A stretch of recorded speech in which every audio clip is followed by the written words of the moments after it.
Okay, lawn fans, you ready? This is not going to be a video about how to level your lawn.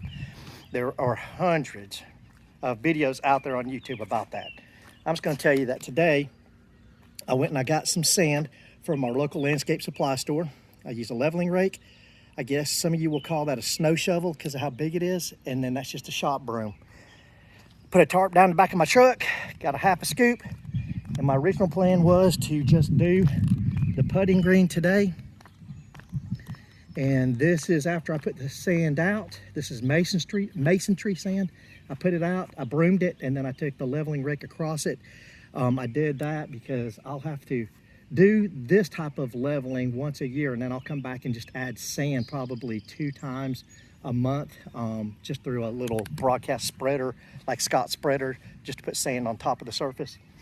But then I had some sand left over, and I knew I had some dips in the yard or in the lawn, and I found those just by when I cut the grass. I could tell the lawnmower will be going across. I'll take a little dip. So I filled those in. I filled in over there where the cable company came and put a new cable in. That was another main reason I did this today. Over here, where I do the same direction cut around this island all the time, it's starting to get some wear on it. So I filled in that, and then right here was another dip. Now I did this, it's May the 22nd, 23rd, somewhere around there. I'm starting to get a ton of seed heads, and my lawn is ready to have PGR, plant growth regulator, put down on it.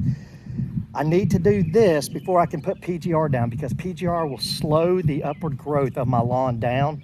It'll push it more going along the surface of the ground. And so if I'd have done this when I had a fungus on the, if I'd have done it when I had a fungus on the ground, on the lawn, if I had any issues like with the sand that I need the grass to fill in, if I'd have put PGR out, it eventually had filled in, but it would take a long time for it to do it. So I pushed this with a 2704 before I put this sand out. I put this sand out, and I'm gonna let it grow through. Then I'll come through and I'll put the PGR out, and I'll be golden. Lawn will look good, the ball will be skipping on the putting green. It'll be great. But that's just a quick video to tell you guys what I did. Again, there are hundreds of videos out there about leveling your lawn if that's what you want to do. That's where you bring in a ton of sand. You basically do your lawn like you're icing a cake, and then you take a drag behind a golf cart, some type of ATV, four-wheeler, whatever. Take that drag and you smooth everything out. And I've done that, I don't know, maybe 2 or 3 times. I don't need to do it again. So that's all I got. Bermuda Brian. Oh.